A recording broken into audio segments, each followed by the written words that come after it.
friend. Hey everyone. Hi, hello. It is me, Allison Rosen. Welcome to another episode of Allison Rosen is Your New Best Friend.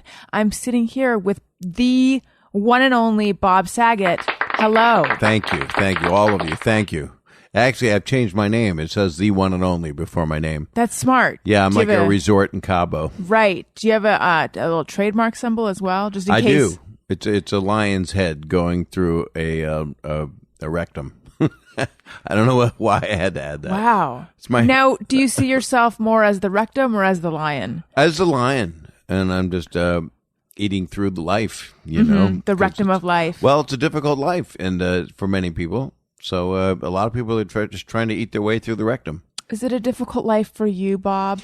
I am very fortunate in that I have 3 amazing daughters, and I have a girlfriend who's a woman. Since last I saw you, Right, you were single then. You're like happily single then. I was happily single, and I didn't think I'd meet because I was coming fresh out of something that wasn't working. And this is a refreshing thing. I mean, she's a grown up and has a life, and she's considerate and actually cares about me.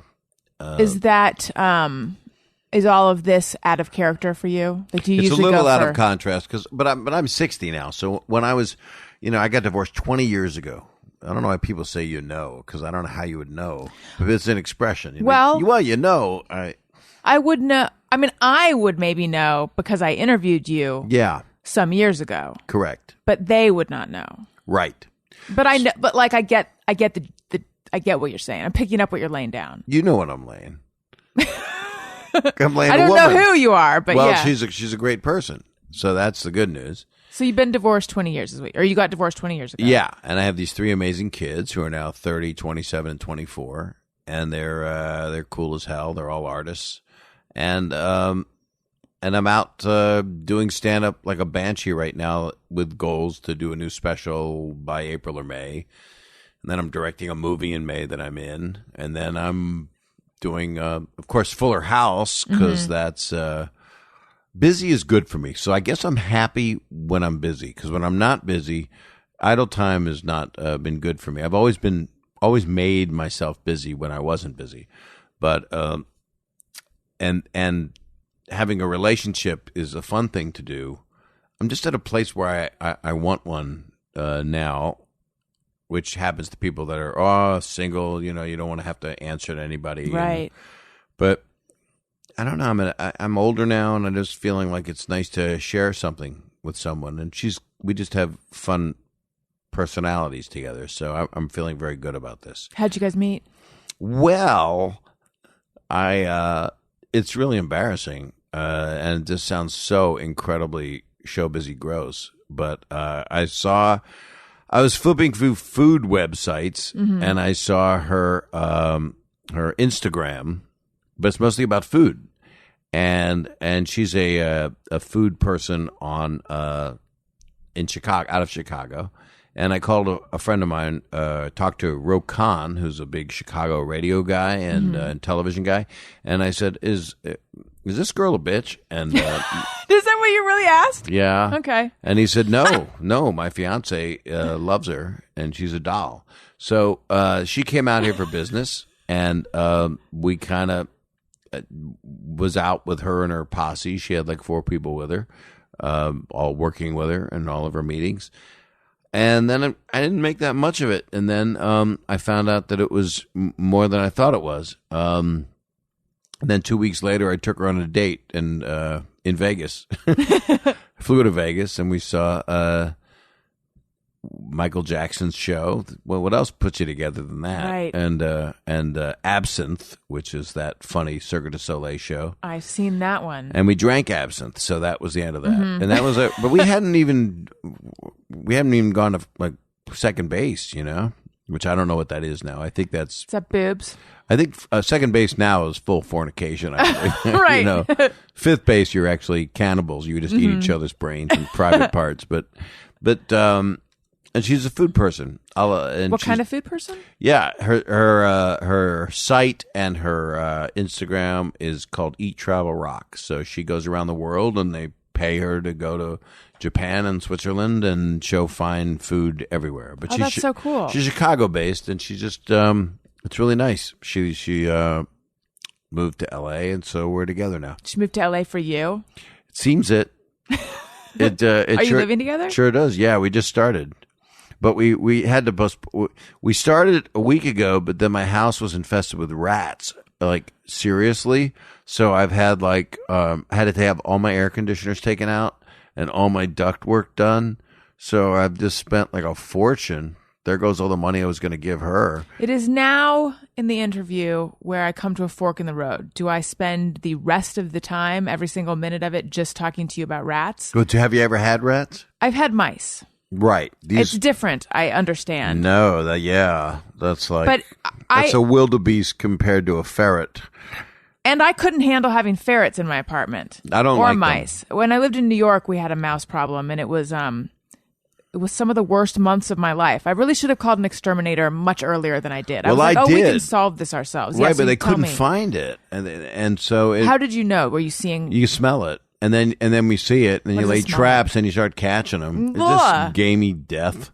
Oh, so you're smelling poo-poo and pee-pee. Ugh. And then, because when you talk about rats, you don't say bad words. You call it poo-poo and pee-pee. You right. talk like a 2-year-old. I found rat poo-poo and pee-pee. And they found the nest and all this, and I was laying traps. Where was the nest? In the wall. They had to take the wall apart. Oh. And then they finally moved over to the air vent. And then the guys were pulling out the old air vents, and a rat jumped out of the ceiling onto the floor. Oh, my God. And he was a big bad boy, and he's been causing all the trouble. And he just ran out the door to the neighbor's house. So he lives there now. I told my neighbor, I told him, I lied to him. I told him that he went out to the street. I'm not going to tell him to listen to this podcast. Don't. And so it's somewhere in his yard, or it went somewhere else. I don't know.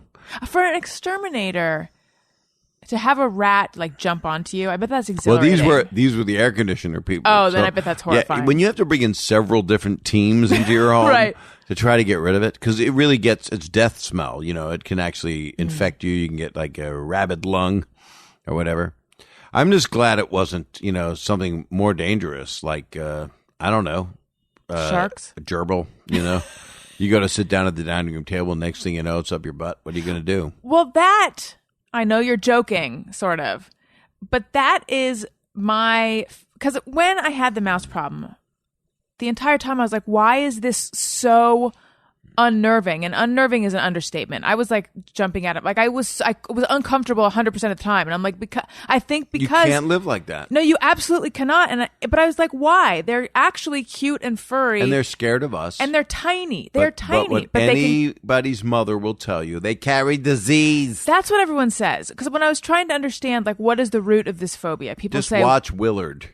People say they carry disease, but I think the phobia is actually no. They could crawl into your orifices when you're unaware. Or that's where my fear comes from. If a rat bites you, if a rat comes, they stink so bad. Yeah. Because they're sewer creatures. I think we should go the other route and talk about relationships. Okay. Let's talk about you for a second. Okay. You got this beautiful baby. Thank you. Last time I saw you, you were over at the other studio. Mm-hmm. And you're still affiliated with the other studio. No, I'm not. You are an independent contractor. Yes, we are. We are like you and your ex-wife. Well, I don't actually know what your relationship is with your ex. I have a nice relationship. We are amicable. Then we're not that way. Well, actually, I understood. Perhaps we're fine. I have not been in contact with them in a long time. Understood. You went off to do your thing because you wanted to do it on your own. Something like that. I see. Well, good. Thank you. Well, I'm happy to be here because we reconnected on Twitter. Yes. Direct messaging. That's so apparently, right. Everyone I'm friends with or have a relationship with is because of Instagram or Twitter. Social media pretty has brought scary. so much to you. Let's talk about how we reconnected, though. So had you on my show, and I was always like very happy that I had you on the show. It was very nice. You were very flattering. Thank you. And always wanted to have you back on the show. And then out of the blue, I tweeted something like, I don't remember feeding my baby tiny corn niblets, something like that. And because that's right. Yeah, because for those who don't know, and would like to know, there's a phase of baby poop where there's all these tiny little kernels in it. And it's weird because you're only giving them, or seeds or something. You're only giving them liquid. So where do the chunks come from? Anyway. And I'm working on a new hour, which I've been working really hard on the road, which is why I'm out on tour until I shoot this special in end of April, beginning of May. And there's a hunk in it, as you call it, a chunk, a small niblet chunk of a friend of mine's wife who was breastfeeding, and the baby's poop had corn in it. And then I went, how would that go about? You know, the premise is something like, and I won't do it here because there's no purpose, but because we have applause, we can really that's enjoy so pathetic. it. That's like it's like a Bullwinkle cartoon. Yay! They love it. So sad. But just how can there? People were yelling, "There's corn in his first poop," and that's just not. Unless she ate a bushel of corn and was able to shoot niblets out of her nipples, so it's like creamed corn. You could shoot people that were coming toward you in an alley. You could fire at it, like a machine gun them down. And then it goes on because you know me, I kind of riff. So, and I wanted you to know that when you see it in a special, it didn't come off of me reading your Twitter feed. I did it with somebody else recently that said some joke, and I said, because I'm real conscious of it, because a couple of people in my life, in the 43 years I've done stand-up, have called me out and said I stole a bit. Oh, wow. And I've never stolen. I'm insane about it. I'm like comedy police about it. In fact, I one time was at Entertainment Weekly. It was when the video show and Full House were real popular. And I did a bit, and it wasn't the most tasteful bit. And I did it during the I know, right? And it was about the It's a Small World ride. And it was like, it should be a shooting gallery. It's a world of bam. It's a world of bam. And you just go through it. And some guy wrote to Entertainment Weekly after I had been in the interview, after it'd come out, some bitter comic from Pasadena wrote this crap that said I stole his bit. That's his bit. And I'm a thief. And and what was I to do? What do you do in those cases? Do you write a letter to Entertainment Weekly going, "This guy's not telling the truth. I didn't steal it." Right. Common threads happen to people. Did they publish? And they published that They published this idiot's letter. I feel like they should have gone to you first before publishing it. That's correct. But anyway. That's correct. But actually, that was a long time ago. So it actually has gotten worse. Okay. The media has gotten much worse, where they will start a war. Yeah. And I wanted to contact the guy, but then he made me so but he made me so sick, and he was so bitter. It's like, I'm never gonna. What's he gonna do? Open for me somewhere? He's right. He's not gonna be the new Chris Rock. You know. Yeah. So it just disturbed me, and because I've never stolen anything. Like even when I did an HBO special. No, when I was on Rodney Dangerfield's Young Comedian special, I did a joke my uncle told me. I'm nuts over her. She's this tall, about my ex-wife. and it was a short person joke.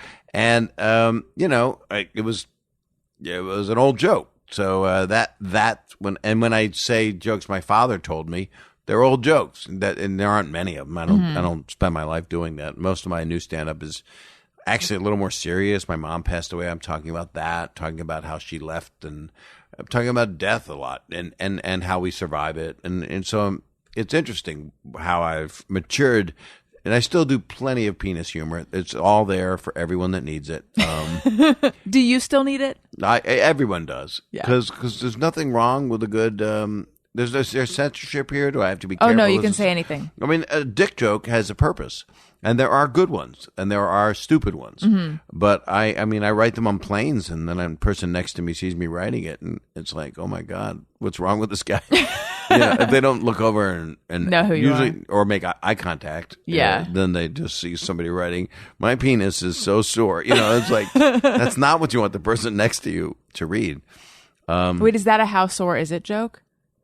Yeah, how sore is it? No, because I feel like that it should be. It's so sore that when I pee, you burn. I just made that up, and that guy in Pasadena is going to say he wrote it. That's right. And he can have it, because it's not a joke. Well, the funny thing, but I laughed anyway. It felt like a joke. Well, that's timing. That's just because I tried to sell it, even though I was in Hades with it. The funny thing is when you direct message me to let me know that there's something that deals with similar topics in your stand-up and you just want me to know that you didn't get it from my tweet, like the first part of your message, I was like, uh-oh, I think he thinks that I might have stolen this from him. No. I just wanted you to know. And I thought it was so, this is where now we just tell each other how nice the other person is. But I thought it was so nice of you to let me know. Because I would never have thought, I didn't even realize you followed me on Twitter. So it was. Yeah, after I did your show, I started following you. Thank you. Yeah, you told me I was your best friend. I know. I believe the premise of the show. Okay, good. so I mean, in this special, I'm my other two specials were seen by a lot of people. They did well. I did the fourth one. Actually, I had one years ago that I don't let anyone see. That was an HBO special. Why? That had Why a couple good bits in it, but it was an hour long, and the first half hour was me trying to get to my special. And I was dreaming the whole time and couldn't get there, and I was late, had a nightmare, and I did a monologue floating in the air over my baby's crib. It had cute stuff in it and tasteless stuff, and it didn't work on any level. But then I did one called That Ain't Right in New York. I shot it at NYU, and then I did another one called That's What I'm Talking About in Seattle. So I don't know what this new one will be called because the world's gone insane. So maybe that's what it'll be called. But I'm really enjoying stand-up in a weird way right now. Mm-hmm. I actually feel a need to do it because of what's going on in the world. And I'm not doing political stuff because we have too many eloquent people doing it just beautifully. So why mess with what John Oliver or Bill Maher or Mark Maron or any of the people that are really good at this stuff? I mean, I have opinions. It's just I don't want to throw them out there because I don't want to enrage people because there's so much anger. So I just wrote a new song that ends my show, and it's kind of my version of We Are the World, but it really deals more with than having sex with people in between, So I kind of don't just make it a sweet song, but it's veiled in that we need to be kind to each other. Right. But, so you feel like there's a need right now to do this because of what's going on in the world, but you are not directly commenting on politics. No, I've got a couple little inferences, but also you want your specials to be evergreen. Right. And if you're talking about the president, by the time your thing airs, he might not be the president. Oh, God willing. I don't know. We'll find out. I mean, it'd be funny if the FBI grabbed my special and edited it. but I just I don't know. I mean, there's a lot of people that support the president of the United States no matter what, and that's some people's belief, and everybody's entitled to their belief. And I believe in freedom of speech, so I believe that people shouldn't cover up stuff. So and when everybody's all I care about in all the work I'm doing now is to do truth and entertainment. I want people to be entertained. I want them to. I've been doing like 2-hour sets. I can't believe it. I'll go and do a theater, and it's like my friend Mike Young is out there, and he's a writer. We wrote a show together with Chris Case. We're out there about to go get it moving, and a TV show. But Mike is. He'll go out and do a half hour, and then I'll go do 2 hours because I just have a lot to do right now. And then I'm directing this movie in May about a boy. It's called Jake, and I'm in it, and I'm directing it. I'm his father. I play Jake's father. He's 15, and we think he's on crystal meth. And so the family, my girlfriend calls an intervention on Facebook, and that's not where you call an intervention. It's a stupid place to do that, hence the dark humor. So it's a thing about, again, it's about things that are truthful, that are right out there, that let you know, that reinforce that a lot of the people that you think are screwed up, the people around them are the ones with the real problem. So that's kind of, I just have a lot to get out right now. And it's been building, and then I go do Fuller House episodes, which is like, I don't know. They say it's the #1 show in the world. But I don't know if that's true. That's what I'm saying. But I believe it. Well, Netflix is, we went to Japan. Oh, right. Netflix doesn't reveal their numbers. Right. But there's something. I mean, everything's changing as we speak. All right, I have so many questions about everything you just said. So now I'll quiet down. I did I did a lot of plugging just now. But I know, but it's good. It really laid out like a whole bunch of things that I need to find out more about. And I hope it's clear that when I said pipe down now, I was joking. No, I got really hurt. No, I felt comfortable. Come back, Bob Saget. I was kidding. I felt like I was in Kentucky in a cabin, and the lady before she fed me told me to pipe down and eat my stew. Okay, so right now you're touring to get ready to do this special. Right. Did you start touring and start preparing for the special before everything changed politically? Before Trump was elected? Yeah. This is a cumulative material. The way I do it is I'll just write stuff down and work it for a long time and slowly push out the old stuff and then bring in the new stuff. Sometimes I'll go do a gig, and if I'm playing somewhere big, a big theater or a casino where people are paying a lot of money, I want to give them the best of. So you give them, and you can't even do more than an hour in some places. They don't want more. And so you give them the best damn show you can give them, and it's people of all ages, and it's, 70-year-old people that think they're coming to see Buddy Hackett, But I clearly, the hardest thing to do is what people I admire the most do. I mean, Chris Rock's out there doing it right now. He's on his tour right now, getting ready for a new special. And I'm out there doing an entirely new hour and 10, and that'll be the special. And it's got 4 new songs in it that are comedy, because I love comedy songs. I used to love Martin Mull and Kinky Friedman and people that were really talented at writing comedy songs. So I've always done it. In my last special, I was nominated for a Grammy. It was not because of the music. It was a comedy album. But Kathy Griffin won, and I always say he deserved it. So it's not nice. I love Kathy. I really do. If only she said yes to my benefit, I wouldn't have made that joke. But did she at least have a good reason for saying no? She wasn't available. She was on the road. She's cool. She makes people laugh, man. That's all. Didn't mean to call you a man. I know you're breastfeeding and all, but man, you're great. My husband called me dude recently. I do. I call my girlfriend dude. Okay. well, if she comes to the room and she's wearing cargo pants and her hat on like a painter backwards, then or it's a rapper, it's like, dude, what are you doing? Where are you going, bro? She's got a couple tattoos, so. Does she really? Yeah. Are you into that? I am now. I don't think I ever dated anybody with a tattoo. Yeah, I did. Well, it wasn't really dating. But you've been with someone with tattoos. I think it was second or third base. Well, I think we've made it clear that that's everything. It's the whole gamut. Yeah. That's around the world in yo-yo talk.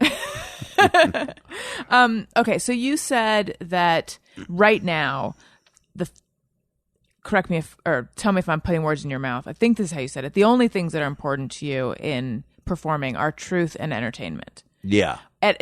In the past, was it different? And not boring anybody. Well, that's the entertainment. Well, I've grown up, so people go, "Oh, he's dirty" or "He's blue." That's an idiot talking, because I do what I find funny. I always have, and if I've got a 20-year-old audience like I did on one of my specials, I just talked like that, and I used the word "fuck" as a rim shot, which I was watching this great thing that a lot of people watched, the Ricky Gervais thing on comedy with Jerry Seinfeld, Louis C.K. and Chris Rock, and they were they were saying that Jerry says he doesn't use the word, and Louis said sometimes you use it out of nervousness. You do, and I think on this one particular thing that ain't right. It was part nerves, part. No, I want to talk to my peeps. My peeps are 20. I'm going to talk. Okay. So, and as long as you're not using it as a verb, as long as you're just going, so this fucking guy, that's one thing. But if you're doing, I blanked him. Well, first thing that unveils a whole new, that opens up a whole new can of small worms. You can get worms from that, by the way. Be very careful. But that's why it's good to have a gerbil in there, because they eat worms. That's how they stay alive. Back to the rat talk. It's like a real symbiotic kind of thing. Yeah. Gerbils, worms. It's a cycle of life. It is. Yeah, you can actually. No, I'm not. I could keep going there, but I'm going to move on. I'll continue, and we'll both be disgusted by the end. But I think to be funny and to do what you do is what we do if we're in entertainment, and we want to. If you're a comedian or an actor or a writer or producer. You know, people call all the people in the arts liberals. You know, that's how the country is labeling anybody that is in Hollywood or is a writer or a director or a producer. We are the liberal elite. It's just insane because normally the people I know, then they go, I'm not a. You can label me as a liberal, but I'm a human being. I just believe in human rights, and the things that you're suggesting don't define human rights. They're not the rights that humans deserve. So, I guess, but that has nothing to do with conservative or liberal, because there's plenty of whatever conservatives are. I don't even know what it means anymore. Republicans and Democrats, and it's just all a bunch of. So there's different kinds of human beings. There's different DNA. You know, if someone's holding up a dog with a gun to its head, which was the National Lampoon cover, a friend of mine, Tony Hendra, back in the day, said that he thought of it and wrote it. But then someone else told me that they thought of it, but it was when National Lampoon was very popular, and a man is holding a gun next to a dog's head, and the cover says, "If you don't buy this magazine, we'll shoot this dog." And that's the kind of humor that came out then.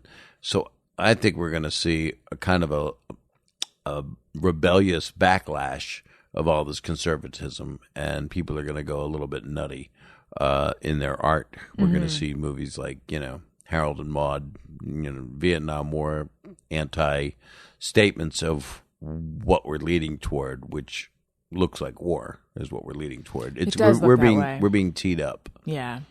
And so I'm teed off, and I just want to make people feel good. I was talking, this big name drop, I was talking to Norman Lear, who's I'm lucky enough to be friends with, and we go and play music at his house with different musicians that are really quite talented, and we just sing songs for 3-4 hours, and we smoke cigars, and it's really nice. It's hard on all the women that smoke the cigars, but and to the trombone it's difficult. But I was saying it's so nice to go out and take people out of the news and out of what they're going through in their life, because everybody's hurting. People don't have money. They don't have, they're spending their money to see me or see a performer. A lot of people don't. This is their night. This is their night to spend. It costs money. It's a couple $100. You go to dinner, you take your person. And I said, it's so nice to take them out of it. And Norman, being the sage Obi-Wan Kenobi, 94-year-old genius that he is, and he put One Day at a Time back on television, an all-Latino version, and Netflix picked it up for a second season, and it's wonderful. And it deals with human issues, and it deals with race, and that's what he always did. And then he stopped for a while because he did what he wanted. But he said, no, you're not taking people out of it. You're putting them into it. You doing a show, they're having a shared experience. You're putting them into their life. You're not taking them out of their life. They get to have their life with you, and you're sharing yourself with them, and it's a beautiful thing. That's what real performing, real entertainment, real theater, real serious stuff. I mean, I watched Fences the other night. Did you see that? I haven't seen it yet. I'd seen the play on Broadway with James Earl Jones, and I took my dad to it years ago, and it was astonishing. I mean, it's one of the greatest things I ever saw. And Denzel does this performance, and I mean, it's just everybody in it is just astonishing, and it's not a comedy. It's about as far from a comedy as it could be. But I would have liked to have seen it at a theater and shared it with people. I saw a screener instead. But it's this. It's just real special to see something dramatic that makes you feel and cry over the human condition. And so it's just valid to go out and make people laugh their asses off. Did I talk like way too long just now? No. There is no such thing. Do you have another soapbox I can stand on? There's no such thing as talking too long on this show. Oh, you don't know me. Well, at least you're not there yet. No, okay. I believe there's no such thing. Sorry, I'm gonna ask. I'm fascinated by this question that I'm about to ask. Even though it's gonna feel like, didn't you just answer that? But when you were younger, like, here's my question: was there ever a time that truth and entertainment weren't the main pillars that you were striving for? Like, was there a time where... I wanted to get a sitcom. Gotcha. I had a kid. I wanted to get a show. I wanted to make money. I'd been at the Comedy Store for 8 years. I'd gone to film school. I won a Student Academy Award. I wanted to make movies. I wasn't doing that. The Comedy Store, Mitzi Shore, the owner, said, you can work here. I worked there for nothing until they started to pay a little bit after that strike that hurt a lot of people and helped other people because they made money. And it just was, I just wanted a show. So you wanted success. I wanted success, but I also wanted to be with the right people. Mm-hmm. And so one of the first things I got was a Richard Pryor movie called Critical Condition. And that I went, wow, I'm with the right people. And I get to play with Richard, and all these great actors were in the movie. Rachel Ticotin and Joe Mantegna and Randall Tex Cobb. Mm-hmm. It's people you wouldn't expect. It was an odd cast. Sylvia Miles. She was a Midnight Cowboy. But anyway, it was this cool thing. And then I got a job on CBS that I got fired from. What was that? The morning program. So I was like the third sidekick, but I was too snarky and annoying for morning TV. And so they fired me. And then they canceled the show. And then Full House got offered to me, and I took it because I had no job and moved back to L.A. and had a wife and a baby. And I just employed things to the character of that guy that I played. Saying Danny Tanner is like a curse word to me. It's so funny because it's such a famous TV name. Yeah. But I I hugged a lot, so I added that, and I said, let's make him like Felix Unger, Neil Simon's odd Couple. Let's make him like that, so he'll clean all the time. So I cleaned all the time, and it became this thing where people went, boy, you are the gayest character on television. And I went, well, so... and so people made fun of that for a long time. And then I didn't realize. I think I was possibly too young to realize that is what people were saying about Danny Tanner. Well, I think they just said it to me. Okay. And then I would go do stand-up, and it was a real conflict of interest. People didn't know what the hell. And then I hosted the video show, which was a blooper show, and that was 7:00 on a Sunday night for an hour, and that became number one. And so that reinforced that I'm a commercial family commodity. Mm-hmm. And then I would go do stand-up, and for a while it was a shock to people. And then it changed. And then after things like, The Aristocrats and Entourage and a lot of other stuff that I did, people started to go, oh my God, he's, and I started directing some. And so it was a hard road to have both things match up. And so now I'm at a place where I get to go play this character again as an older guy, a little more of a curmudgeon because he's twice the age he was when the thing started, and do a few of those, which is fun. But then I get to go off and do this other stuff, which is I'm just really excited about new projects that I have. So it's interesting that and I'm sure you've told this story 1,000 times before, but it's interesting that you were offered the Danny Tanner role, given that they must have known you from stand-up where you were pretty dirty, right? Well, Jeff Franklin, the producer, wanted me originally. Bill Maher claims he wanted him, but Jeff says, no, that's not true. We did talk about it. But if Bill Maher says it, I'm not going to argue with it. But there was another guy. See Bill Maher as Danny Tanner. No, neither could Bill, because Bill followed his voice. I didn't follow my comedic voice as much as I followed. Oh, I'm an actor. I've trained for acting. Mm-hmm. I love acting. I can act. I'll play Danny Tanner. Do you regret that at all? No, I have not one regret. I had frustrations off and on with it because 8 years of playing something like that. But I loved the people so much, which is, I think, why it came back. Mm-hmm. It came back because Stamos and Jeff Franklin and Bob Boyette, the producers, fought for 10 years. And so a show that hasn't been on for 20 years came back, and they did it right. Candace and Jody and Andrea are 40 years old, and they're adorable, and they're kicking ass. And it's the same show, kind of. Right. But they modernized it, and it's just, I can't wait to go back and play. I'm going to do one in a few weeks. But it's but we're incredibly close. I mean, John and Dave, and these are my best friends. You know, they're my brothers. Mm-hmm. So that's what I think was a success of the show. It was a show made for 12-year-old girls, but there was, you know, it wasn't meant for critics. They hated it. Right. But it's something you could sit down with your daughter or your son. And the video show, same thing. I mean, people crowded around the TV to watch that damn thing on a Sunday night. And we were making it like a variety show. I had Jonathan Winters on and Rodney Dangerfield and Leslie Nielsen. We'd have people that I loved on as guests and stuff. So I was like caught between, oh my God, I'm doing a variety show, but it was a blooper show, you know, and I was doing snarky jokes, and it was a little bit annoying because I had 2 shows and people were mad at me, and comedians would go, "Give me one of your shows, Saget." You know? But it put me where I'm at a place where I get to do what I want now. I always felt like it took me 10 years longer than I wanted it to take. Mm-hmm. You ever feel that way? Where yes. you feel like it should have happened 10 years ago? Yeah.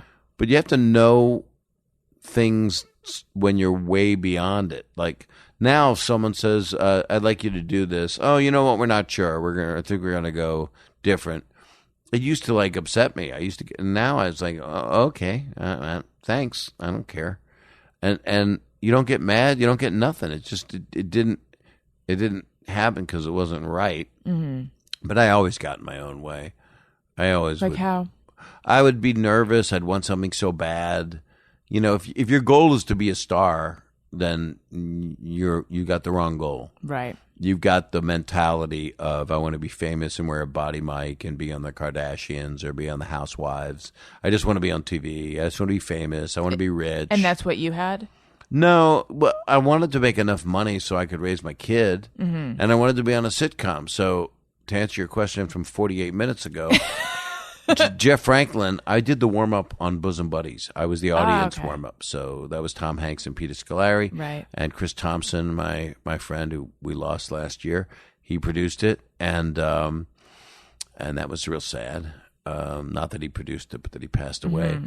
And Jeff Franklin was a producer on it. And he always thought I'd be right for Danny Tanner. And then I'd done this Richard Pryor movie, and that was Paramount. So everything kind of fit into place. And Full House was Warner Brothers, and I came out and I got the part, and I was real excited that the people, Miller Boyette, you know, they produced Happy Days, Laverne and Shirley, you know, they were established guys. I knew Bob Boyette from Bosom Buddies, and so they felt comfortable with me playing that part. So I was kind of the Richie Cunningham of that show. So here's the guy that wants to be the most acerbic, funniest guy, but that wasn't my role.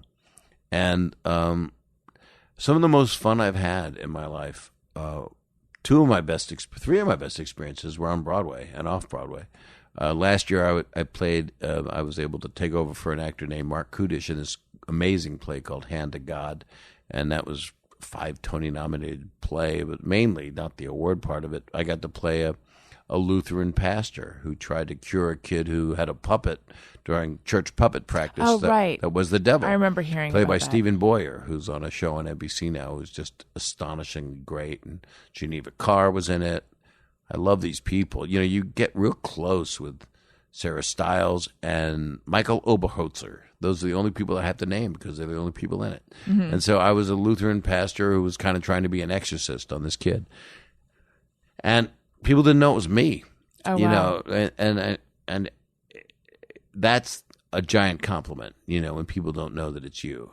And before that, I did another play on Broadway, thanks to Kevin McCullum, called The Drowsy Chaperone, which was... I've seen that. Isn't that the most beautiful play? Yes, I saw it twice. I loved it. And you saw Bob Martin do it, the guy that wrote it and starred, didn't you? Yes, I believe I did. You saw it on Broadway? Yes. And that was Bob Martin, who's a friend of mine and who's amazing. Absolutely amazing. And he wrote the damn thing with oh, God, I'm going up on the guy's name. I hope he's not pissed.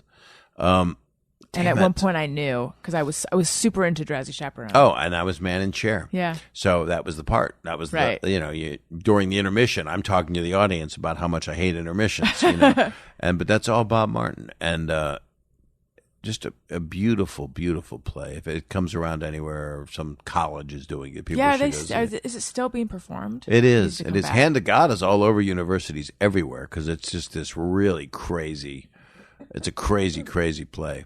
And it's kind of edgy and has that insanity, kind of a punk insanity to it.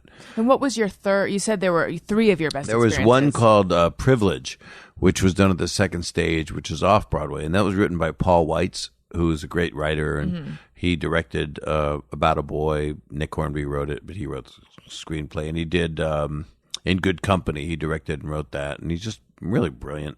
So he wanted me to be the lead not the lead, I'm sorry, one of the 5 people in it, with Carolyn McCormick and these 2 kids that were just great. And I played a guy that was an insider trader, like Ivan Boesky. So it was dated in, back in the, I guess it was in the 80s. And I was not a great dad, and acted like everything's fine, and acted his life, much like what we're seeing right now. And didn't, ends up being, guilty and losing all of his money, because you do get caught eventually by the cosmos. And that was a very serious play for me, and people didn't know that was me in that either. And I did that for a few months. It was pretty fantastic. I love live theater very much. I love puppetry also. No, I'm just kidding. I would have believed you. I like making balloon animals. Wow, all the arts. So tell me about Jake. How did you get involved, and what drew you to the story? 5 years ago, I've been involved in this thing. A guy named Nicholas Tabarak, who's the producer, and a young man who's now an older man. He's old because it takes so long to make an independent movie. Joshua Turek wrote this thing, and I just loved it. It's just how screwed up a family is to help a young kid that they think's on meth. Does the kid really need help, or is that a spoiler? I can't tell you anything. But it takes place in a house, and it's going to be a fast shoot, and guerrilla style with all the toys, but budget's an issue and all that crap, because it's indie, about as indie as you can get. But it's not not shot on iPhones. We'll have a couple red cameras, whatever the hell they are, and maybe a Viewmaster. Get a little fake crane, have a drone. We'll have a drone. But the whole point of that is to tell a story that's meaningful to people and has. I don't want to give it away, but it's 10 people in a house, and it's very funny, because the family's gynecologist leads the intervention, because he's the only doctor that shows up at the intervention. It's just whoever shows up is part of it. Cousins show up from out of town, and they're kleptos, so they're trying to steal stuff the whole time. And it's not an over the top comedy. But it is a comedy. But it's also, it's about a very serious thing. Do you have thoughts about do-gooders who ultimately do harm, though? Like, is that? I'm trying to figure out what it was that resonated with you about the story. It's interesting. They had seen. I directed Dirty Work, the Norm Macdonald movie, and Artie Lang, Chris Farley, and a lot of people. And that was the writer's favorite movie. And he'd also seen a couple other things I directed, and thought that I should play the part. And I went, well, let's see if we can get a real movie star. And then we tried that route. And when you get a movie star, your budget goes up, $20 million, so you can make a movie.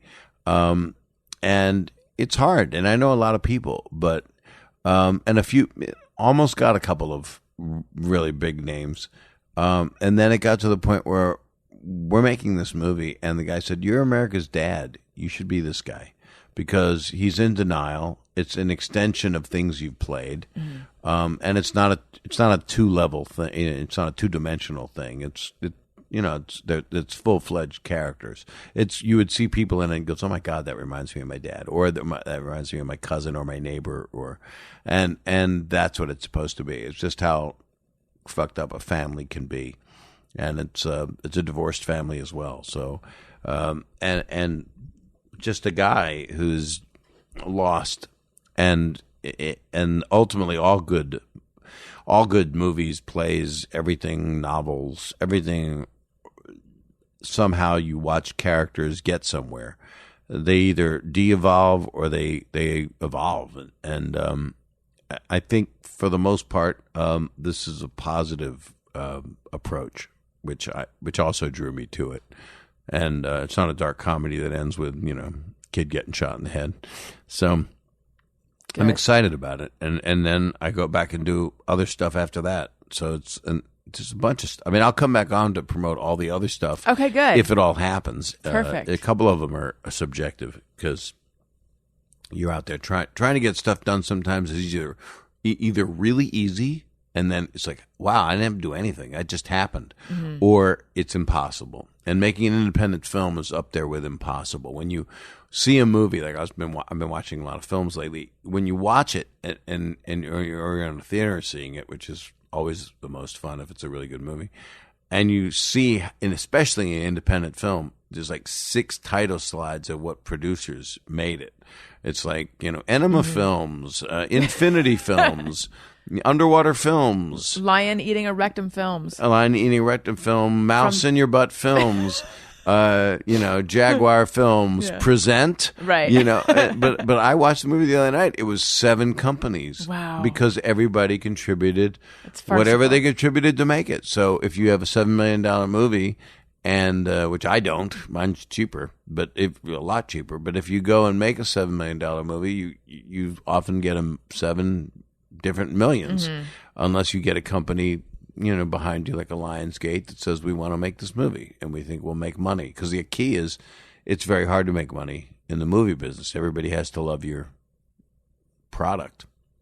People have to want to sit in a movie theater to see it, or it has to do amazing digitally and all that crap. So it's all biz. But I'm coming from a place of I need to make this movie. I'm passionate. So approximately when are you hoping it'll come out?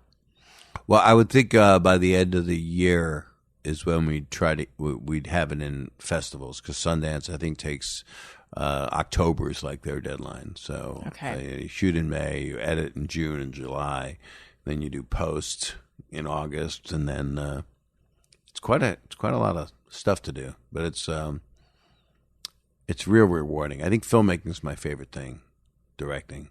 But I was in director jail for a long time because Dirty Work didn't make any money, because it was they a movie's not going to do well when they put on the poster "coming soon," and it opened. It was Dirty Work was for 15-year-old boys. This is a long time ago. This is 1998, and it was it came out the weekend that Michael Jordan was playing his last 2 games. So that's my audience, and no one told them when it was coming out. But Norm Macdonald and I went to all the theaters in L.A. We went to like 12 theaters, and it was crushing in every theater. And we went, this is great, we're a hit. And then I got a call from the producer the next morning. It said, sorry, buddy, didn't make it, didn't perform. See ya. And that was it. Yeah. So showbiz.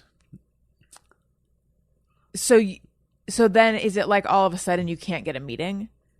After that, I did a bunch of TV movies. So I directed, and then I realized I don't want to direct TV movies. Why?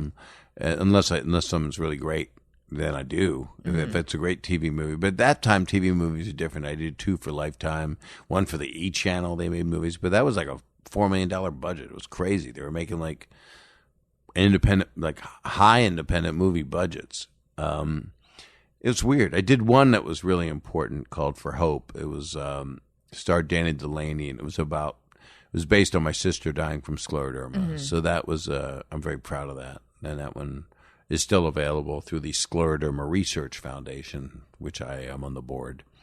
And we've raised over $40 million in 25 years. Wow. To help people. So, and they're honoring me June 16th at the Beverly Wilshire, so I've got to get those comedians now. I've got to call my friends and beg. When you and Norm Macdonald went to all these different theaters to see how Dirty Work was doing, was that like you just snuck into the theater to watch? Or yeah, okay. we just said, we didn't have to say anything. They just said, "Oh, go on in." Right. Well, at least you got that. Yeah, right. That's really something. We got in free to our own movie. Yeah. I thought maybe you were doing like Q&As at the movies or something. No, we were just sneaking in the back on a Saturday night. Would people lose their shit when they saw you? No, they didn't see us. We just were in the back, and it was I mean, a lot of people, it's one of their favorite comedy movies. A lot of guys. It was a guy's movie, most of all. And it's silly, and it's a revenge movie, and Artie Lang was great. Jack Warden was in it. Chris McDonald. It had really good people. Don Rickles. Don Rickles was great. I love Don Rickles so much. He's like a dad to me. I got a lot of old men friends. Mm-hmm. Because you lost your dad young. Yeah, well, I lost him 10 years ago. So he was he was 89. I lost my sisters young. I lost a sister. Oh, but your dad had a heart attack when you were young? Yeah, when I was, okay. God, you remember more than I do. Well, thank you. What else happened in my life? Well, I don't remember that well, though, because I thought you lost your dad young. So. No, my dad had a heart attack at 40 and 42, but didn't die. Okay. But all of his brothers died. Right. At 37, 40, and 42 of heart attacks. And then one of them lived to like 82. And then my mom died 2 years ago, and my dad died. But it was, it's just life, But I know that you have lost a ton of people. I mean, yes, it is just life. It seems like there was like a rapid succcson of you. Yeah, and they weren't even assholes. That's the problem. Yeah. It's like we lost cousin Frank. It's like, oh, thank God. What a douche. But that's not the case. Right. The ones that were really nasty in my family are still walking the streets. Seems unjust. It's not right. But here's my question. Having experienced, have you lost a lot of people? I've lost maybe not as much as you. I've lost some people, but it affected me very deeply. Like I feel like I've experienced a lot of grief. Yeah. Some people I know haven't lost anybody yet, and I'm like, you're really lucky. Yeah, just wait. But even a hangnail drives them crazy because they have no understanding of what pain is. Right. It's like, oh my God, we were on the runway for 2 hours. We're going to die. And it's like, no, it's, just chill because there's real stuff that happens. Right. What I found is for a big swath of time, little things don't bother you at all. And then all of a sudden they begin to again. It's like, oh, I'm returning to life. Yeah. Because now I care. Well, about my rat thing shit. is bigger than my mother's death. Congratulations. Thank you. I'm over my mother and scared of my rats. But I am told that my air conditioner, I can actually look right now on my phone and see if they turned it on. I have an app. Look at this. These are my thermostats. So I can control my air conditioning from my phone and it's still offline. That's not good. Well, they didn't hook it up yet. It's bastards. Bastards. Rat bastards. So here's my question. Having experienced as much loss as you have, has that made the subsequent losses somehow easier to deal with or harder to deal with? Or it is that a ridiculous question? It depends on who it is, I mean, I only went to dinner with Bill Paxton one time. We had the same birthday. And he bought me dinner, and we were with a mutual friend, Mike Binder, great writer, director, old friend. Since he was 17, I met him. He's the first comic I ever saw in L.A. And I just took Bill Paxton's death hard, and it's like strange because I really didn't know him. I went to dinner with him once. He was kind. And certain people, you just go like, oh, why did they die? And I'll never get over Robin Williams, I knew him, and he was, he's just the sweetest person that would ever live, it's just super unfortunate, and then that's why we want to treasure the people that are wonderful, and sometimes it's hard to find them. I wish somebody would come out of the rubble from either party of our politics or an independent that hopefully gets to stay alive because no one takes them out because they're so great. And man, woman, both, I would love a transgender person to be the next president. It would make me so happy. At one point, it seemed like that could happen one day too. But now I'm like, oh, it's a lot further down the road. Well, we're just falling down a slide right now. We've got a lot of climbing back to do just after this. Yeah. And we don't even know how long this could last. This could go the full 4 years, and this could go in 8 years. This actually could, because people have been lied to for years, And this is flat out lying. And I'll tell you what I've learned from it. I've learned more from this presidency than any presidency. I didn't know what all these offices were. Yeah. I didn't know who all these people were. These people, an FBI director never came out on television and said, well, no, something's wrong here. We're going to investigate this. And I'm not saying either side I'm choosing. But there's just flat out lying. I see the lie. I watch the lie. Then that tape goes away and is replaced with a thing that is well thought out that undoes the lie.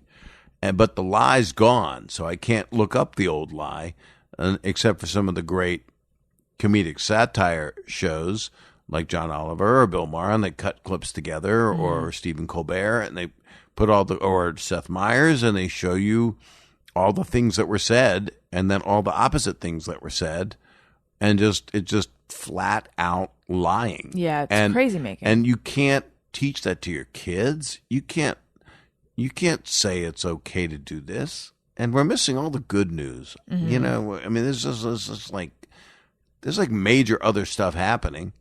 But, I mean, they want to cover up like an oil slick because they want to sap the earth, the oil, and pour it into the ocean, you know. I don't know. I guess I do sound liberal. I'm not. I'm ecologically minded. Do you not consider yourself liberal? I guess I am by what people define me to be, but it sounds like offensive. It sounds like it means that I don't believe in what a conservative person believes, because there's things that I take from all people that are intelligent, that don't lie, that say, no, we need to be conservative about this because this is, you know, this helps. There's something in the middle. There's some. Well, there was. We need I don't know what the Superman. hell's going on now, but at a certain point, there was something in the middle. But now, sort of like what you were saying before, like I feel like all these words have broken down. I don't know what it all means anymore. And all the greatest people that meant to say something got assassinated. You know, that were. I mean, I remember when I was watching TV and John Kennedy was assassinated, and my mom fell to her knees while she was ironing. I was in Norfolk, Virginia. I was a kid. And I don't know what I was. I was 7. And, you know, it's subjective for people whether he was a good president or not a good president, you know. Rumors about his personal life and all this stuff. I just watched Jackie, so I was kind of into it. And then the ideals of what he was saying, the ideals of all these guys and ladies of what they were saying make sense. And yet they're dreams, because where does the money come from to do this? And how can you make declarations on health care when you don't have a plan? You're just flat out lying and feeding people lies. And that goes through everybody. I mean, I've watched the past 4 presidents on tapes saying they were going to fix it, and none of them could. And you blame it on one person, but it's a giant industry and a giant issue. But then I watch speeches with Bobby Kennedy talking, and I'm going like, boy, should he have been given a shot at the job instead of given a shot at himself, you know? That's a nice thing to do. Bobby Kennedy assassination joke. But it was so tasteful. It was, because I am in favor of him being alive. Yeah, you came out on the right side of that joke, you know. And even though he was left to these people, he would be a liberal to these people, and he was friends with Martin Luther King, who was liberal. What are they, all nuts? Did you see John Oliver interview the Dalai Lama? Yes. Wasn't that just awesome? Yes. I love John. Do you know I him? love the Dalai Lama too. Yeah, actually, when I wrote my book, Dirty Daddy, you helped me promote that. You were writing it when you came on the show. Oh, damn. Well, we can promote it now. Let's promote it now. The audiobook's very popular at the moment. It's hardback, paperback, suppository, hand cream. Oh, wow. It's in every form. It's in Viewmaster. It's in LASIK surgery. I would like to really ingest this book. Yeah, in my butt. It's in pumpernickel also, so you can eat it as a sandwich. It's perfect. Dirty Daddy, and it sounds like it's going to be dirty. I probably should have chose a different title, but it's it's about death and how I dealt with it, and that was a fascinating thing to go through, is write a book. But and I remember how I got on that. What were we talking about? Well, John Oliver. John Oliver. So I had you have to, when you start your book tour, someone interviews you somewhere of consequence. So this was at the 92nd Street Y, and John Oliver was my moderator. Oh, nice. So we were supposed to talk for like 20 minutes, and not unlike this, we spoke for like an hour and 15. And he was reading passages from it, because there's something about me being concerned as I get old that I'll have leakage, and then it'll drip out of me onto the steps, and I'll trip down the steps, and then I'll hurt my back. And it's just free associative concerns about fluids coming out of your body. Mm-hmm. And he just thought it was hilarious because it was silly, and John is silly, and he is so eloquent and so great. And he's also done my scleroderma benefit 3 times already. He just says, call me if my wife's not having another baby. I'm so happy to do it. And he's just lovely. And so he helped me, and it was a really special night. And it was a big deal for the book, and a nice start to the whole thing. But we became friendly. And so I'm going to New York to do a bunch of gigs. I'm going to play the Westbury Music Fair, which is in the Round. I think this was like March 23 or something. I don't know the dates. It's on my thing, on my website. On your website, bobsaget.com? Yeah, that would be that. And if they spell it right, my name. And then I'm playing the Count Basie Theater, which I played before, in New Jersey. And then I'm doing this wonderful benefit, Garden of Laughs. It's for children with disabilities and children of need, and that's going to be at Madison Square Garden. Oh, wow. And it's got John Oliver and Chris Rock and Tracy Morgan and Leslie Jones and a lot of people, and I'm going to perform at that.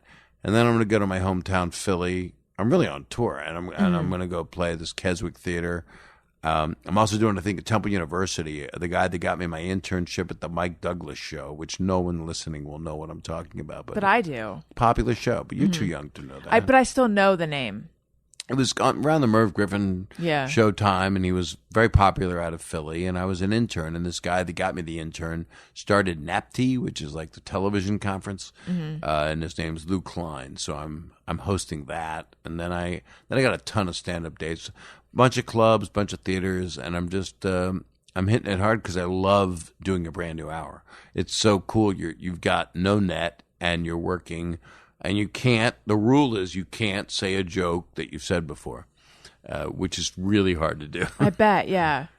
Okay, one more question, and then we should take some questions from listeners. Okay, good. Here it is. In the course of writing the book, did you come to see things differently, or did you feel like you learned something about yourself? I think that's true of anybody who's written a book that has anything memoirish to it, which is how bad a writer I am, because memoirish is not a word. But my editor actually, Mark Chait, and it was HarperCollins' book, and it was originally It Books, and now it's called what's it called? Day Street Books, but it's a imprint of HarperCollins. These are the things you learn. Have you written a book? I have not. I've tried so many times, but no. I had written a proposal, and I finally got the book written, and some of the proposals in the book.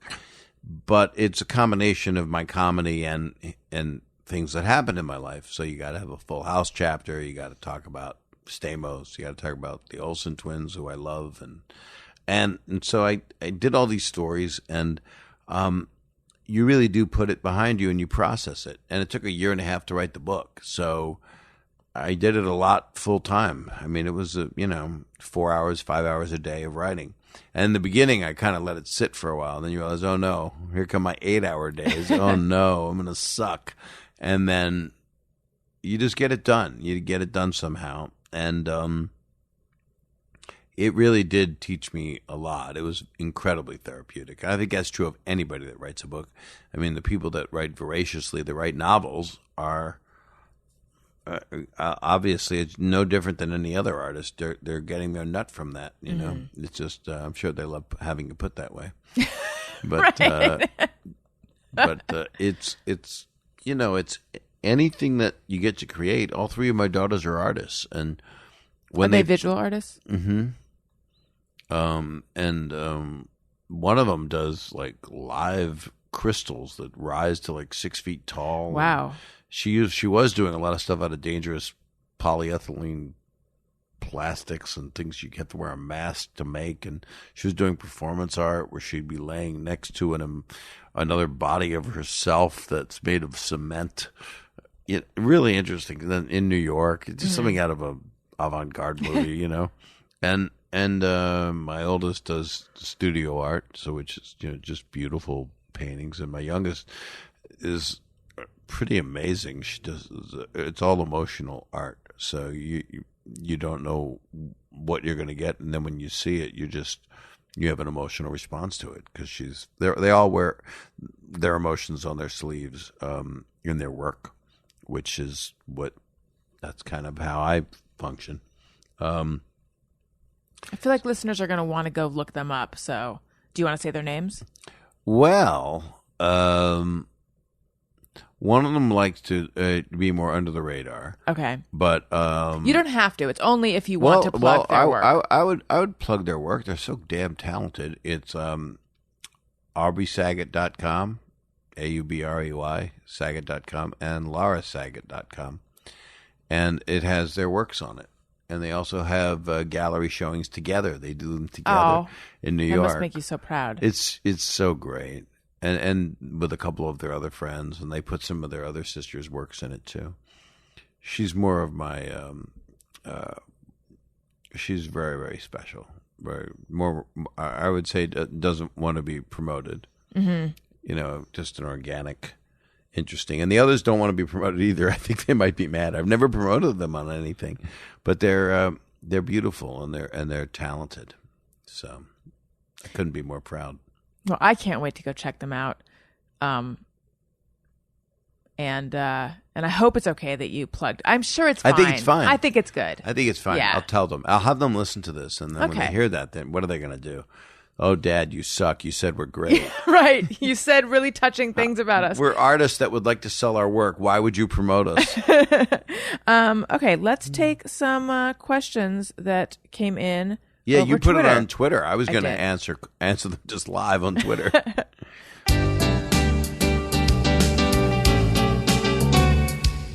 When we ask, they send them in. They're wondering how you have been. So thanks so much for answering these questions from our fans. All right. That's my favorite thing of my whole day. Here's one. Who wrote that song? That is Tom Rapp, who does all the music for my show. He performs under the name Trap Dog. Right. And he's awesome. What's his website? Oh. Trapdog.com? I don't think it's that. I think it might be Tom Rapp. Jeff's going to look it up. Okay. Starsky Not Hutch wants to know, crumple or fold? The world awaits. This is about toilet paper. Oh. I will say that I am ambidextrous, and so I use both methods. And it also depends on time. Right. And it also depends on, you can't plan one way to wipe yourself. It doesn't make any sense. If you're somewhere where the toilet paper is on one of those freestanding things, and you got no time, you're rolling it fast around your hands, or if you don't have any time and it's just sitting there on the ground and you're balling it up like paper mache. Right. Which is what I do with all my toilet paper after I use it. I do art pieces with it. People say that my art looks like crap. Are you truly ambidextrous? Like kind of.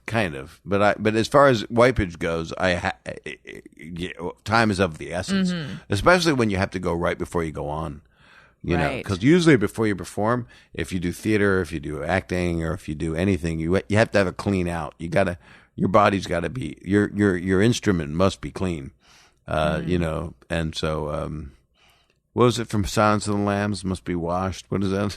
Oh, I don't know. It rubs the lotion on his skin and does what it's told. We know that one, but I can't remember. But that's a bad reference to the toilet paper crumpling. But does that always work out for you, that you can be purged before you hit the stage? It has to happen. It has to happen. You cannot go on stage, especially if you're going to do an hour or 2 hours of something, and have anything in your fuselage. Or what'll happen? A pellet will shoot out. You don't want that. You're walking across the stage and a marble rolls out, and somebody thinks, "What? A milk dud fell out of your pocket?" You just can't have that. Okay. The Arquette sisters would like to know, what American singer has belted out a song about Bob Saget like Alanis did for Dave Coulier? Have you been the subject of any songs? No. I have never dated a music person. Okay. No. I've Alanis, actually, that was a combination of 3 guys she dated, I think, and Dave was one of them. And she was very sweet. I used to see her a bit back in the day. But Dave is very happily married now to Mel. And Dave has a flatulence problem where it's very foul.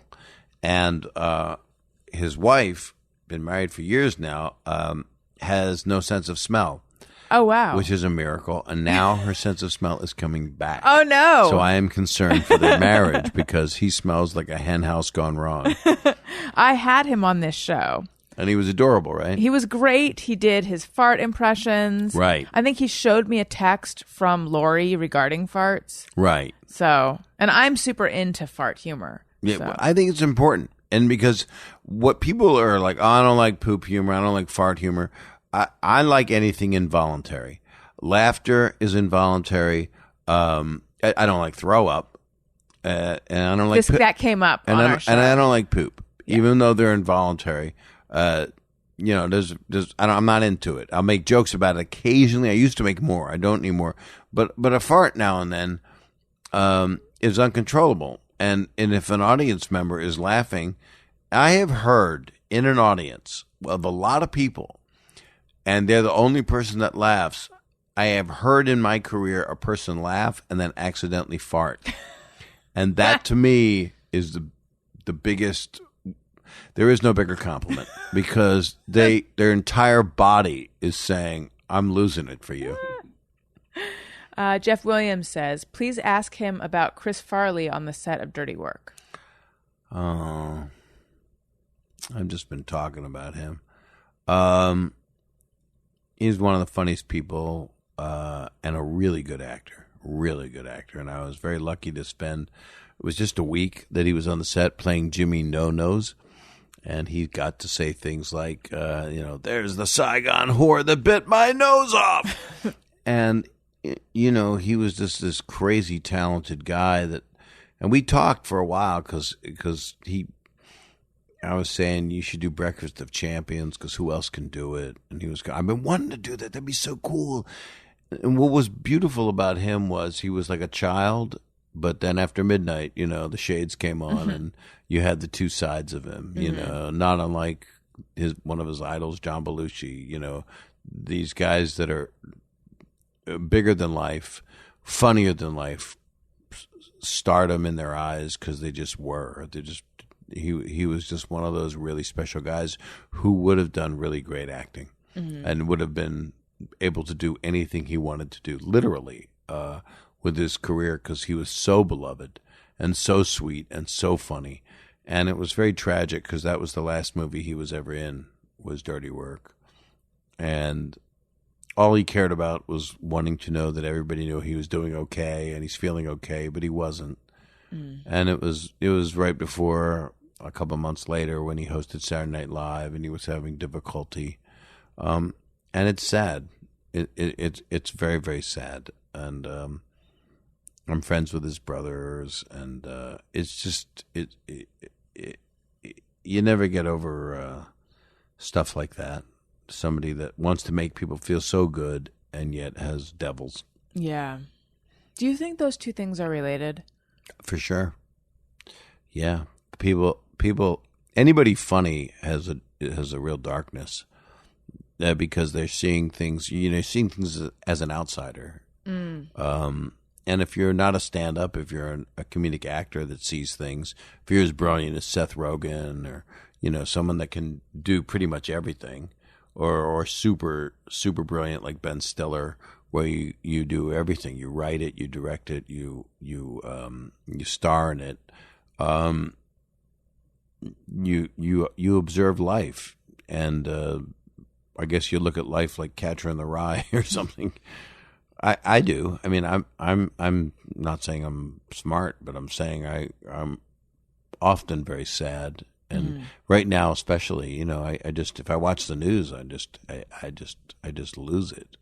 I can't watch it. And it's really bad. They tell you, sleep experts tell you not to look at your phone at a blue light before you go to bed. But the worst thing you could do right now is watch the news before you go to bed, no matter what channel you watch. If you want to turn on the Fox News, which has a couple of moderators that make sense, a couple, and then CNN, which is probably the one I go to the most. With its liberals. I find we've been watching MSNBC a lot, which I love I used to watch MSNBC. CNN the most, but then their coverage of the election bugged Yeah, the fuck out of me. well, CNN also, it's got Anderson Cooper, who's obviously brilliant, but it's got people that, it's a lot of fill time. It's a lot of it's like a South Park episode. You're watching the quad split of four people talking, and let's get everybody. Three of them are just Trump spokespeople. That's how it seemed. Well, it's just the opposite on MSNBC. You'll get more of the would say the liberal. Lawrence O'Donnell's a friend of mine, and I love him, and I love his show, and it just seems like there's more intelligent people. but to your point, it's depressing anytime you turn it on. Yeah, it is, because all you're doing is fact-checking the fact-checking. Right. But then again, we've never fact-checked news before. And where everything is wrong, clearly wrong, is, to not believe in freedom of the press is socialism and insanity, and you can't do this. Right. And so I just want to run away from it and talk about my wiener. Well, a good break from the news is having a baby, because I was very sort of despondent, and then once the baby came, like, I sort of stopped. I'm still despondent when I think about it, but now I'm checking it less. Well, you're also thinking of the future of your child. Yeah. And my daughters are very concerned. They were in New York on the Million Women March, who had the hugest numbers in history. It's just amazing for someone to look at a blue wall and tell you that it's red. I know. It's and just amazing how and stupid. So many people don't care. No, but they go, look at that. He's telling me the wall's blue, or telling me it's red, and it don't matter, because he's funny. He's right. He's saying he's going to clean this world of anything that's not blue or red or white. No, they want white. That's what I'm saying. He's going to clean it of anything that's not. That's not white. Yeah, right. Yeah, it's clearly a racist time, and it's wonderful to watch people speak up. Yes, and it's wonderful to watch do peaceful demonstration. Peaceful demonstration is the only way to get your message out. And if 1 million people show up at the White House, the orange tangerine has to see it out his window. I think, and I've heard it drives him insane. Okay, Marcos. You can make a doll of him at home just by what you do is you get orange dye and you stick an onion in it, and then put it on wedge it onto an eggplant, and then put Mr. Potato Head feet on it, and there you go. I'm going to do that tonight. And just put a recording of the news behind it. Marcus Martinez wants to know, are you cool with fans asking for a photo?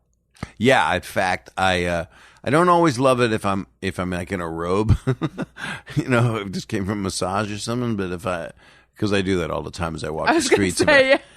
Does that happen to you often? Yeah, I'm always walking around in L.A. in a robe. But as long as if my kids are around, I don't like to have them in a picture, and I just excuse myself for my girlfriend or my friends, and I'm the king of selfie, fast selfie, airport selfie, and then you get the father, mother, daughter, sister, and they're all age groups, and they all watch different things that I did, and the father's talking to me about the Aristocrats while he's got his 3-year-old talking about Fuller House, and I'm going like, sir, please don't talk about that in front of your kid. That's your child. But I just go crazy with selfies. And I look bad in all of them because it's the side of my head, and you're always in the foreground because you're the selfie taker. Right. So it's like look like a big-headed moose. Excuse me. I'm sorry. Steve Timko wants to know, are there any city... Do you want to drink some water? Maybe I will. Yeah, have some water. Cities where he won't perform, and if so, why? I don't want to go where there's a huge amount of like racism. But I can't think of any offhand. I mean, I go to places that are, there was a big conflict with North Carolina, and I was really upset about gay marriage and the issue there. And something else came up in my schedule for real, and so I didn't do a gig there. And then I am going to do a gig there at a club there coming up because, half the population is in favor of it. So that's who my audience will be. It won't be the people that the people that are against gay marriage aren't coming to my show to watch the dad from Full House talk the way he wants to talk and entertain them in a soft R fashion. But there's places I love playing too. I mean, I'm gone to Alabama in a couple months or a month. I don't know. I got a lot of gigs coming up. I go to yeah. So I won't play for I won't do a KKK show, for example. At least you draw the line somewhere. Right. Unless I get free bleach for life, because they have access. Right. Because they never really thought about that. They go they through keep a lot. It clean, yeah. All this bleach, they're very, very white. They have to be. I think that they probably compete who can have the whitest sheet. Do you think there's someone who's like, why did we choose white? And then they're like, oh, duh. I think they should change the name of Breitbart to Dumbbart. Oh. Because I don't think it's that bright. It's really not. It's like Bart Simpson bright. I actually knew Andrew Breitbart a little bit. And I always wonder what he's a smart guy? He was smart. Must be. I wonder what he would think about everything that was going on now. Because he didn't seem, I didn't know him well. He was a very nice guy in my dealings with him. But he didn't seem as extreme as what Breitbart has become. If that's the only place you're getting your news. Now, I will turn on Fox News because I want to see what the world is thinking. Mm-hmm. I will turn on CNN. I will turn on MSNBC. I will turn on the ABC. I'll turn on all the news. I'll watch everything. I love Vice. I mean, I'll watch anything that educates me. I want to see things I might not agree with, but I want to hear the other side. Right. Because I want a fully formed understanding of human race, in America anyway. And for the media to be cut out of this administration, and Breitbart's one of the few places you get your news, that's like saying the only thing I'm going to read is highlights. I have more to say, but Rob says, has the spike in politically correct culture been detrimental to your comedy? No, it's been just the opposite, and I think everybody's saying that.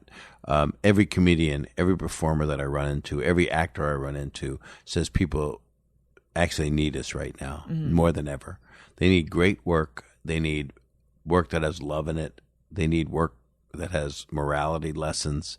It doesn't have to be political. It shouldn't be political, or can be. It doesn't matter. I mean, the new material I'm doing is stories. It's more stories, and it's just not political. He's asking about politically correct culture, though. Oh. Like PC culture. Oh. I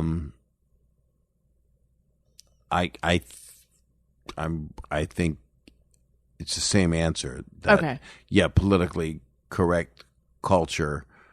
I guess it needs to be balanced with creative work that has meaning and might not be politically correct. I think a lot of politically incorrect things are going to be coming out of this time. Mm-hmm. This is no different than like Nixon time.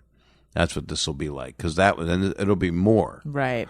Because more people are going to march and stuff, and more work's going to be what people would call liberal, work.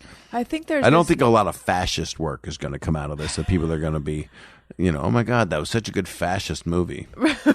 Right.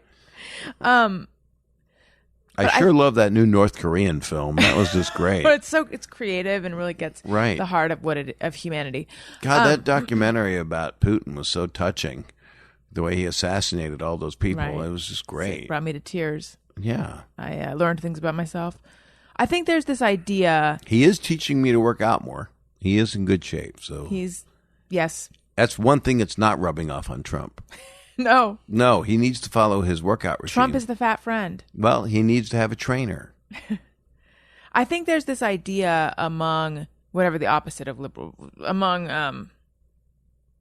among people. There's this idea that nowadays you can't, among the right, I guess, they're like, on the left, you can't say all these words, and there's censorship, and that. Yeah, like, have you ever felt like, oh no, I can't, if I perform at a college or something, I'm going to be, pilloried? Well, I'm doing a college soon. I really I could feel out right away what's right or wrong. Yeah. And if there's places where people are not enjoying it, I don't purposely dig deeper into talking gynecological talk to offend them. I do just the opposite. I want to entertain them. So in that way, I guess I am appeasing them, or I am conforming to not offend them. But my audiences are coming to hear me go nuts. And when I get on stage and I get on a riff about telling a 16-year-old not to dry hump a tree, the audience starts cheering if it takes me 5 minutes to do this jazz improv about what'll happen if you do dry hump a tree because of ticks and grub worms and things like that, it's just meant to be silly. And it has a sexual connotation, and it has a reality to it because teenagers are out doing anything. So especially teenage boys. So that kind of appeals to any crowd. And I've had strong Bible Belt church-going northern Florida audiences love my stand-up because I don't do anything political, and if I'm talking sexual, that's not religious. So I'm not hitting those nerves either. And people that are church-going people want to enjoy a good body sense of humor if it's done in a good frame of mind. I'm just trying to make it like a good first date, or a good third date if they've seen me before. Every show I look at is like a town meeting. So I think we need to make sure we can make a difference by bringing people together. And when I did have a show not long ago where someone yelled out, "The South will rise again." And I said, dude, come on. And I didn't get angry or anything. I just said, what's wrong with you? You want to take us back 50 years? What do you want to do? Have a horse and drawn and carriage and drawn something. I don't know what you have. Horse-drawn carriage. Horse-drawn carriage, yeah. I can't even talk, and I'm trying to teach you guys something. And I said, if you're going to talk like that, you're going to have to leave because we don't have room for that here. What was it apropos of, or was it just random? I think I had some kind of Trump reference. It was something. And he was just waiting. He was just waiting for it because they assume every comedian's going to get into it. And most people do. It's hard not to. It's just things are changing so quick. You want to deal with the human condition more than adhere to a political thing, unless you have the advantage of being John Oliver or Bill Maher or Stephen Colbert or Seth Meyers and get on the air and do it right then and there. Right. Because that's the best time to address this stuff. Can you believe what happened today? It makes me miss David. It makes me miss him being on. And Kimmel's been amazing. I'm in love with him. He's a friend too. So let's do Just Me or Everyone first. I want to say, you guys, if you're going to buy something on Amazon, which you are, they have everything, perhaps Dirty Daddy or any of the specials, click through the banner on my website, AllisonRosen.com. Doesn't cost you anything extra, but it helps out the show. Thank you so much for all of your Amazon support. Also, I'm on Patreon. Patreon is sort of like Kickstarter. You can support podcasters, artists on an ongoing monthly basis. There's different reward levels. So there's a level where you can get bonus episodes every month. There's a level where you get access to an interactive live stream. There's a level where you get merchandise in the mail. All sorts of fun stuff. Check that out at Patreon, patreon.com/Allison Rosen. Let's do Just Me or Everyone. Sometimes I ponder on something I have thought. water done? Is it just me or everyone? So this is where people write in with things they think or do, and they wonder, is it just me that does this? Is it everyone? And then we weigh in. Right. Mr. Boinkity says, I hate folding clothes. After laundry is done, I toss clean clothes on the bed. Then at bedtime, usually toss clothes on the floor. I've gone through long stretches like this. Tell him he's a 22-year-old girl. Or boy. Yeah, boys. Yeah. I have 3 daughters, so I look at it differently. That was really misogynistic of me. That's okay. Yeah. Well, it's up to him. Boinkity. Boinkity. Well, I was Danny Tanner, so I would say fluff and fold. Right, That's what I would do. Where are you, Bob Saget, on the neatness scale? I keep things pretty neat. So you're kind of like Danny Tanner in that way. In that, I like a clean home. I do have a housekeeper that keeps things neat, so they're neater. I don't enjoy folding things. I don't like dust busting, but if there's glass in my kitchen, I'll dust bust it. Mm-hmm. If there's glass in his underwear, he should throw it out. That's just a good rule of thumb. Right. I would say do what you want to do. If you don't enjoy doing it, don't do it, and it'll accumulate, and you'll live like that, and that'll be that. And then it will stop bothering you. And then that's really when it becomes sad, because it's like I live in a pigsty and I don't even notice it anymore. Right. I am a compost dump. But you could fold it all up and then find a place to put it. But then you'd have to get into the habit of that. And it's hard to change your ways. So true. Ready and Sweaty 69. That's lovely. Says, leave shower curtain slight. What I love is that one of my listeners has the name Ready and Sweaty 69, but also wants to participate in Just Me or Everything, or Everyone. I can't speak anymore. No, it's fine. I've tortured you. Know what I'm saying? No. This has been great. This person says, leave shower curtains slightly open on each side to let out moisture without bunching up the curtain to avoid a moldy curtain. I have shower doors. I no longer have the shower curtain, so I don't do this. Is this Julia Child's kid, the 69er? Yes. Yeah. I mean, if that works, that's great. Mm-hmm. You know, what you want to do is have the liner separate from the curtain by the tub and not let them stick together both inside the tub. That's how mold will happen, and you will have to throw them both out. This is very Danny Tanner-esque. I can't help it. I know it. I just know that. I've moved a lot. I've done a lot of shower curtain work. A lot of household Just Me or Everyone's, like this next one. I have one more thing about the shower curtain. There are hooks that you can put over your shower curtain bar that give a 2-inch separation between the liner and the shower curtain, so they have no choice but to dry separately, hence allowing them to live longer. That is brilliant. That's a true fact. I must make use of those in the guest bathroom. Unknown Chico IT guy says, when throwing away empty items, deodorant, toothpaste, shampoo, peanut butter, I have to close the lid first. Now, when I first read this, I thought that's really compulsive. But then I thought, no, I do that too. I do it because I recycle.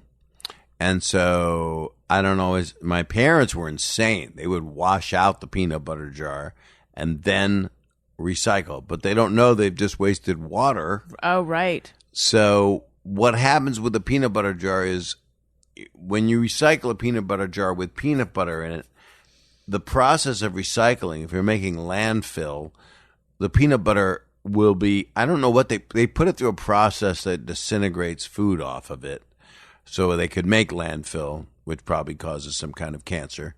But I think screwing the lid on keeps ants out of your recycling bin. And rats. Oh. Sorry. I would keep it open, catch the rat in it, close it, and then just, that's it. Skippy, I'm happy. Got a rat in a Jif jar. J-Mose for A-Rose says, worry about email and text previews that may pop up when someone is looking at my phone. Yes. Although it's not like there's anything Well- I'm really concerned about. But yes, if I give someone my phone, I'm like, what if my sister texts something super embarrassing or something like Right. that? The ultimate of that is Hillary Clinton. So you want to be very careful Right. and not have your emails pop up. Yes. I don't believe in alerts. I'm against alerts because I don't need to know that someone on Instagram just sent me something because what am I doing? Yeah. And I'm pretty viral. I have a lot of followers, and I like it. I enjoy it. You do Snapchat. I love Snapchat. Sometimes I'll do something funny, and then I'll put it over on Instagram stories. Oh, well then this is now where I ask you a question for my own personal edification. How do you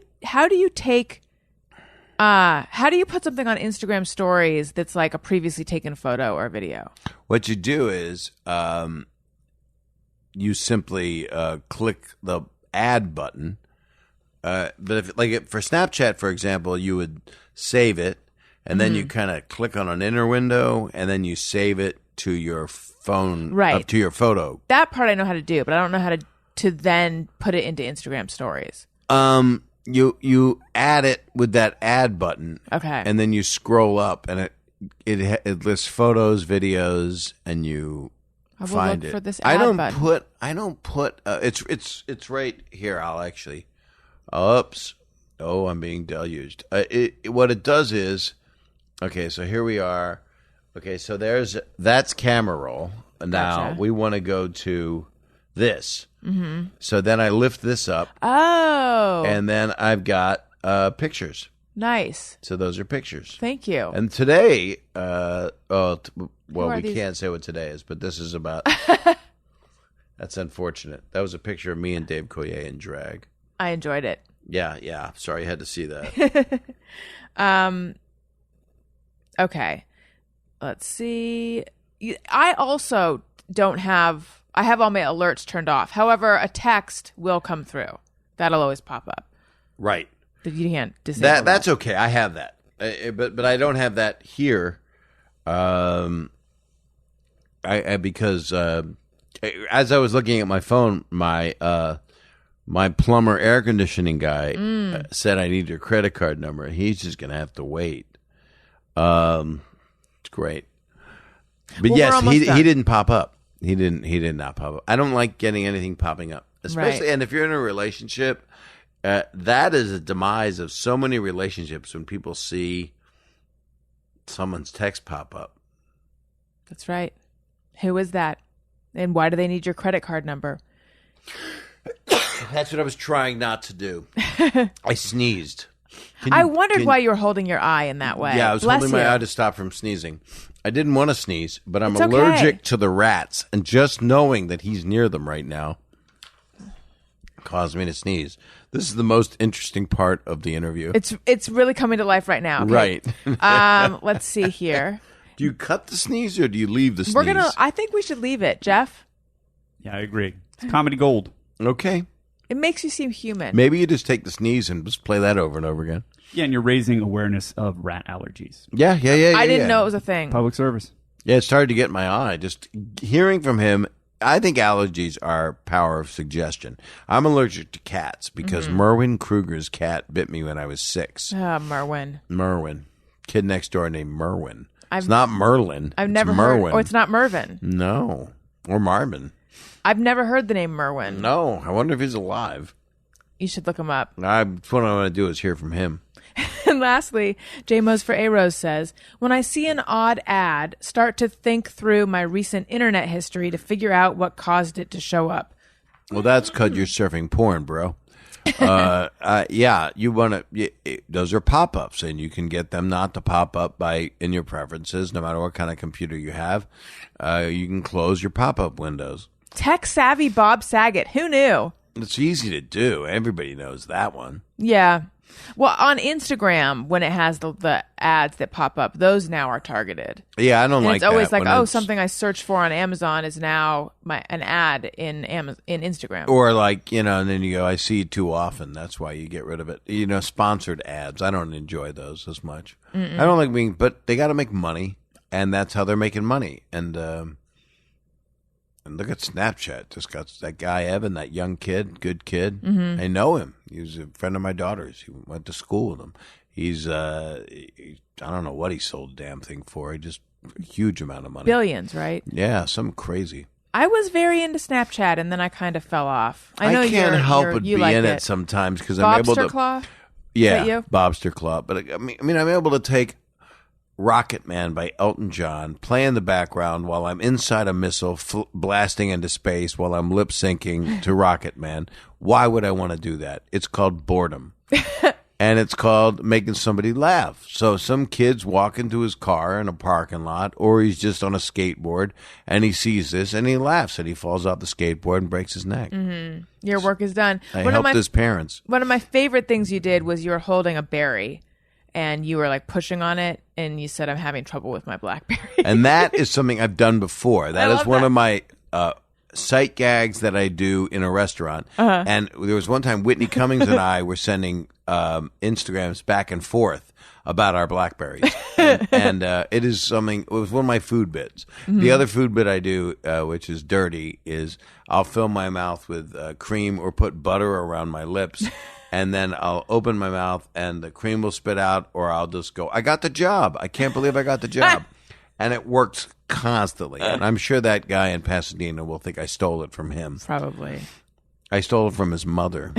My favorite. One of my favorite things I ever saw on SNL was the Alex Trebek, Sean Connery, between Daryl Hammond and Will Ferrell as Alex Trebek, and always your mother. I mean, to me that was one of the funniest things I ever saw, because I do love your mother jokes, because it is the best comeback to someone.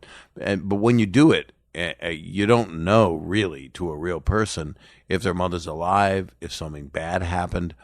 And I did it one time. I'll pick on someone in an audience sometimes, and I'll say something about their mother, and they'll say, she died last week. And I'll go, are you messing with me? And then I'll go, yeah. Or once in a while, you'll find out, yeah, something terrible happened to somebody you're talking to. Or you'll make fun of somebody, and you'll tell them, you reduce them to rubble. And you say, what do you do? And he says, I'm a sergeant in the Marine Corps, and I had to get out because I lost my leg. And it's like, oh, my God, you just won. You won.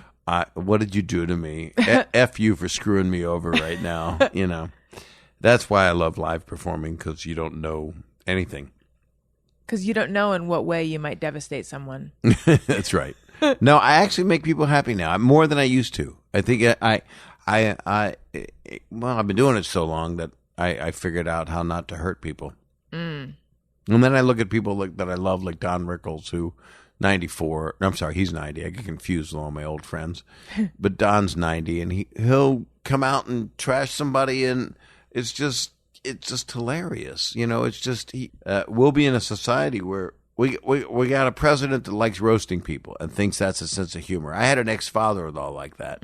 He would say mean things like, you got crappy teeth. Your teeth suck. You need new teeth. He'll say it to a woman, just some nice woman. And I'm like, that's not a joke. Right. You're hurting somebody's feelings. But they'll think they're being Don Rickles. They'll think, they really don't know. You see that on Twitter. And you see that in, you see that with the government with the president making jokes like that. Actually, I believe thinks he's just making a joke. He thinks he's saying something cruel about somebody when all before he became president, all those cruel things that came out, fat or make fun of special ed person and I actually think he thinks that that's just the sense of comedy we have now, and let's just do that because that's funny. But if you're not a professional and have a kind heart and realize what you're doing, you're hurting people. You said you've learned how to not hurt people. How do you not hurt people? Well, you own it immediately. If you say something that hurts, that is off color or off, that is in any way hurtful to them, you own it. And I bring people out of the audience once in a while, and I'll talk to them, and inevitably I'll put my foot in my mouth and apologize honestly. And honesty is all we need right now. That's all we need. All we need is truth, justice, in the American way. And if we have all those things, then all this horribleness will go away. But we're not going to have them because Superman's not around. We need Superman. Where is Superman? He's fighting Batman. That's how screwed up this is. In the Lego Batman, Superman, do they beat each other up in that too? I haven't seen it. Oh, I got to see that because it'd be terrible if even in that they Right. beat each other up. He pops off his fake hair and sticks it on his bat head. Bob Saget, it was so great to have you back on. Allison, thank you. I love much. this. You're my new best friend. Tell them where they can plug everything that They you want did. to plug. All people have to do is go to bobsaget.com, and it has all my tour dates on it, and I'll keep adding to it. And it has on it my book, my specials, anything. Tells you about my benefits with scleroderma, and it gives you all the links and all the sites and everything. I also have an app, which is funny. It has everything. Oh, I forgot I have an app. get the app, you guys. Oh my God! We'll tell you how in a second. It's free. It's free on iTunes. It's just called. I think it's called Bob Saget. I don't know. What is it called? Well, I bet if they search Bob Saget, they'll find it. I think it's called. I'm searching right now. I think it's called I Am Bob Saget. But in any case, it's free. It's free and it's on iTunes. And the sound you hear is your phone. Is my phone. Jeff, where should we go for you? You can find me on Facebook and Twitter at Colonel Jeff Fox. I couldn't find a website for Trap Dog. Okay. But they can follow him on Twitter at Trapped. He's at Trap Dog on Twitter, right? I believe so. And Bob, it looks like with 2 P's. Yes. Bob, it looks like your app is called the I Am Bob Saget app. Oh, that's complicated. That's good though.